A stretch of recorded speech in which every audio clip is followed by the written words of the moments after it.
CSS is a language that applies styles to HTML document and its elements to change the look and feel.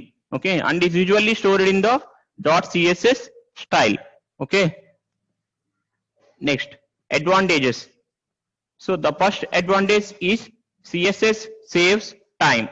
Okay, you can write CSS once and then reuse same sheet in a multiple HTML pages.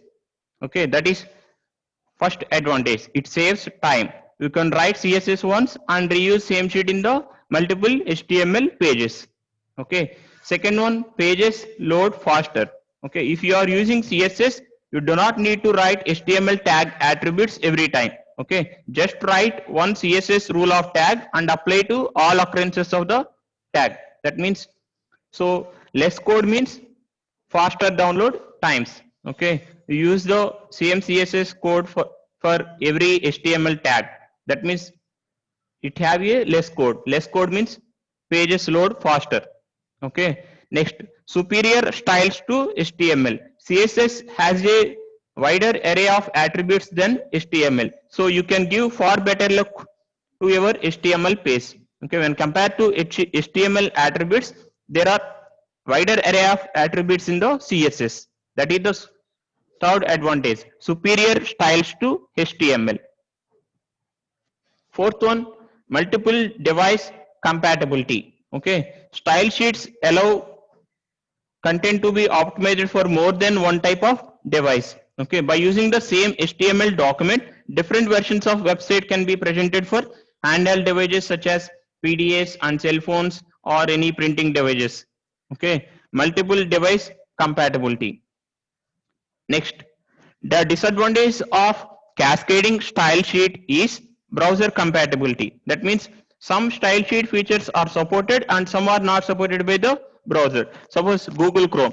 In the Google Chrome, some style sheet features are supported, some are not supported. Okay, that is the main disadvantage of cascading style sheets. Okay, so these are the advantages and disadvantages of the cascading style sheets. Okay, so I repeat again, the cascading style sheets is used to apply styles to the HTML document. Okay, so here first we write the content using HTML and apply the style to content using CSS. Okay, and validating the content using JavaScript. Okay, and next one, connect the database to the web page using PHP. Okay, hypertext preprocessor. Okay, up to now we discuss HTML. That means to prepare the content in the web page. Okay, from now onwards we discuss cascading styles. That means apply styles to the HTML.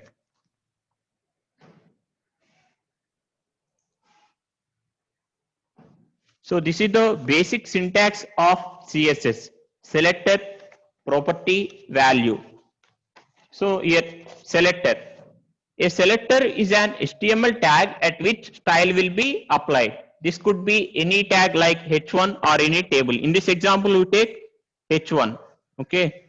So a selector is an HTML tag that is here H1 to which style will be applied.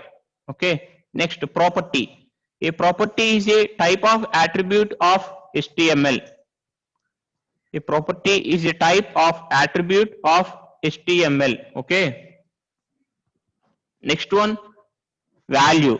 Here values are assigned to the properties. Okay. For example, here value is blue. Okay. And property is color. And selector is the H1. Okay. So here selector, it is an HTML tag at which style will be applied. Okay. So here property, a property is a type of attribute of HTML. So here color, that is taken as it is a attribute of H1 tag. And value, so here values are assigned to the properties. Okay. So selector H1, that is the tag, here property, that is the attribute of HTML tag, and value, that is assigned to this property color. So this is the basic syntax of CSS. Next, levels of style sheet. Okay, first one inline, second one document, and third one external. There are mainly three levels of style sheets. Okay, inline, document, and external. Here document is also called as internal. Okay, first one inline. So here inline style rules will be applied to content of single element. So okay, here style rules will be applied to content of single element. Okay, inline style sheet rules are specified as values of style attribute. Okay, here values of style attribute. Okay, so here this is the syntax: element space style equal to style rules. Okay, here an example: element is the h1 heading tag, style equal to, here style rules are the color red, and here properties color and value of the property is red. Okay, so if you execute this example, this is inline css is represented in a red color. Okay, next one, document level CSS. Here, document level style sheet rules will be applied to all the elements available in the document. Okay, so here the syntax is head style space type equal to text slash CSS media equal to projection or screen or TV and style rules. Okay, here in the document level CSS, the style sheet rules are specified in the head section in the HTML code. Okay, so here type equal to text slash CSS, it specifies the style sheet language as a content type. Okay, and next one, media equal to projection, screen or TV or print, it specifies the device the document will be displayed on. Okay, this is the optional attribute. Okay, so here in the document level CSS, it is also called as internal CSS. The style sheet rules are specified in the head section in the HTML code. Okay. Next one, external CSS. An external style sheet is a separate text file with .css extend. Okay, you define all the style rules within this text file and then you include this file in any HTML document using link element. Okay, first we write the one CSS file. Here example mystyle.css file. Okay, and then we include this CSS file in the HTML file by using link element. Okay, first we aggregate the one CSS file. In that CSS file, we write the all the style rules. Okay. Then in HTML page, we relate that mystyle.css by using link element. That is the external CSS. Okay.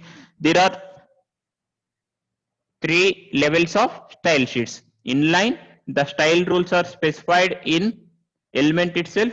Next, document, here style rules are specified in head section of the HTML. Next, external, here style rules are specified in one CSS file and we include that external CSS file into HTML by using link element. These are the three levels of style sheets. Okay. Now we see the examples of this CSS. Here h1 space style equal to color red. This is inline CSS. Okay. So here the style rules are specified in the element itself. That is inline CSS. So if you execute this HTML code, okay. So if you execute this HTML code, then you see what is the output. So here this is inline CSS is represented in a red color. Okay. So this is inline CSS. Okay, inline CSS means we write the CSS code in HTML itself. Okay, inline and internal CSS or document level CSS. Okay, in the inline and document level CSS, we write the style sheet rules in HTML file itself. Okay, in the inline CSS, we write the CSS in element itself. In the document level CSS, we write the CSS in head section in the HTML. Okay. Now we see the external CSS.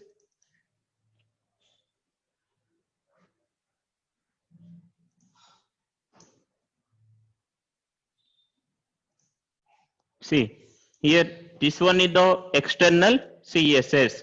Okay, so in external CSS we relate that CSS file here mystyle.css using link element in the head section. Okay, now we see what is the content that is present in the mystyle.css. Open mystyle.css file. See here mystyle.css, the content is h1 color blue. Okay, this is the style rule.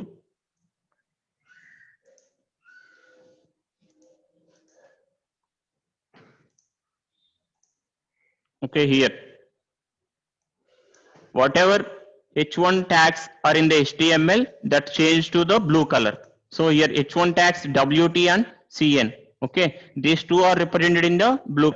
Why? Because in the mystyle.css we write the code as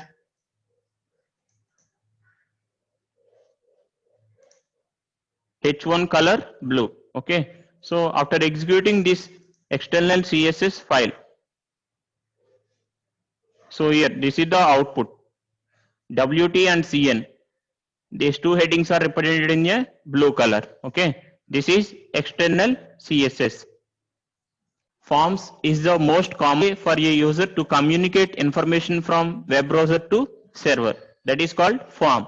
Okay, so here the syntax of form is form space name equal to form1. Here this is the name of the form, and action equal to form underscore action dot asp. So when you submit the form, this form will send to this file form underscore action dot asp. Okay, and method equal to get or post. Okay, that means form data can be sent to server in these two methods, get and post. Okay, next, input tag. Okay, this input tag is used to give the input to the form. Okay, so different input types are text boxes, passwords, checkboxes, radio buttons, file upload button and image button, and submit and reset. Okay, so these are the different input types. Okay, so first one, text boxes.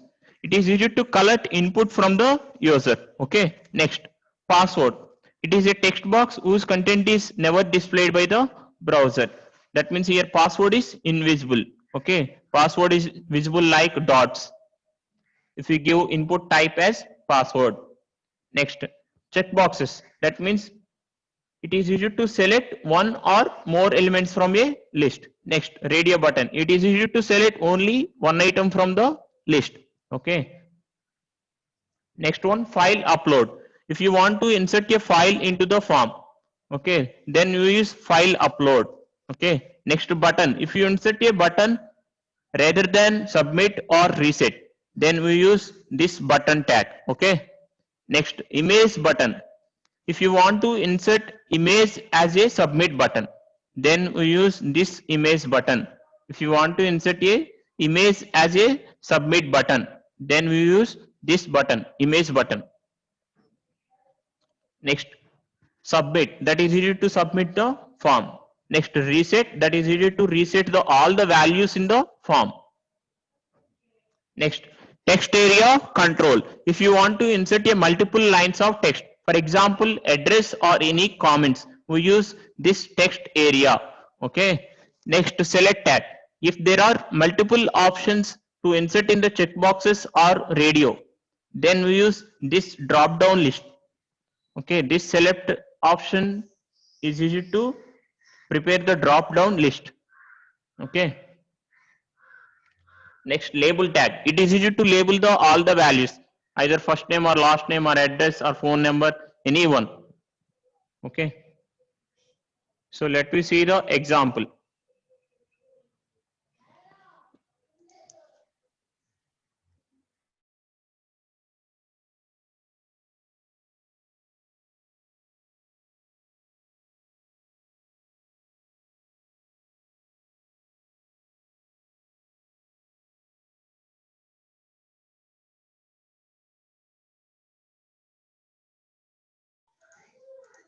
Here, this is an example. Okay. So first one, HTML root element. Next, in the head element, we give the title to the web page, that is form in HTML. Okay. Next, in the body, we write the content for the form.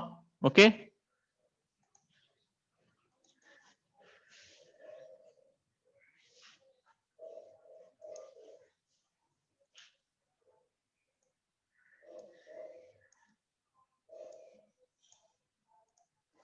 Okay. Two, two screens are visible or not at a time? Here. One of you reply in chat box.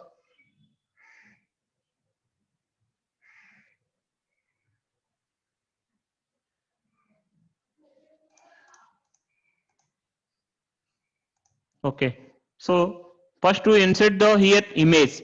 Okay, by using image space src equal to here image location and specify the width and height of the image. Okay. Next we insert the one link, hyperlink, by using anchor tag. Here a space h reference equal to www.crengg.ac.in, and here if you click on Sir C.R. Reddy College of Engineering, it goes to the that website. Okay. So here, okay. Next one, we insert the heading for the form, that is registration form, by using h1 tag. Here registration form. Okay. Next, form name. Here we give the form name as registration form, and action equal to success.html. Okay. When you submit the form, it goes to the success.html. So now we see what is the content present in the success.html here.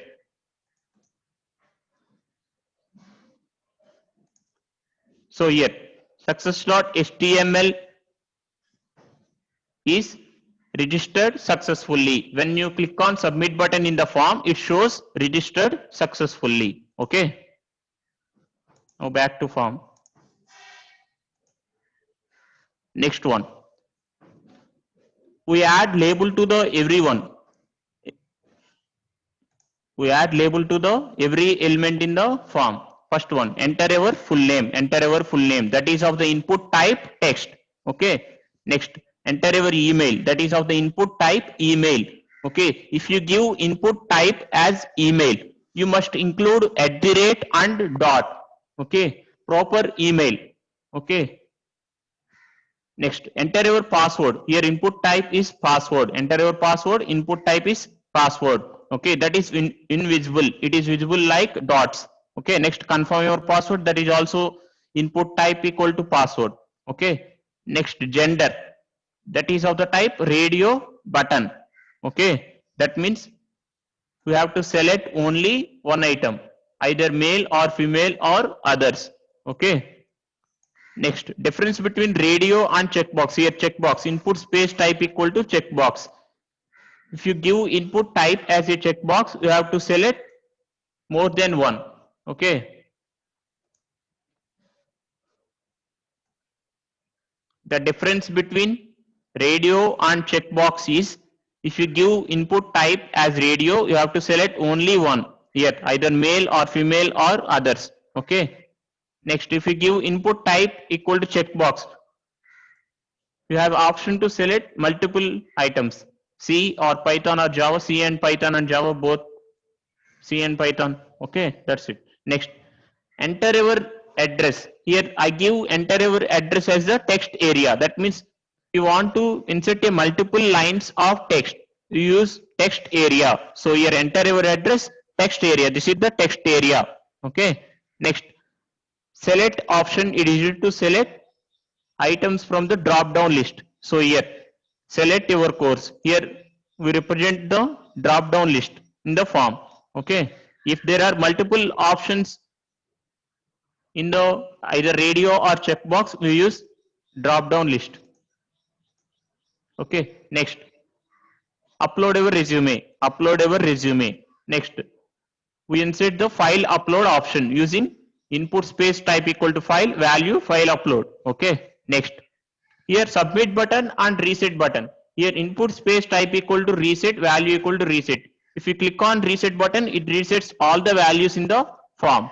Okay. So here I give submit button as a image. Okay. That means input space type equal to image and location of that image, and specify the width and height of the image. Here I give image as a submit button. Okay. So let us execute this form. So form in HTML, first one name, second one mail, next password is invisible, next confirm your password, next gender, next enter your address, next select course, next programming languages, next you want to choose a file,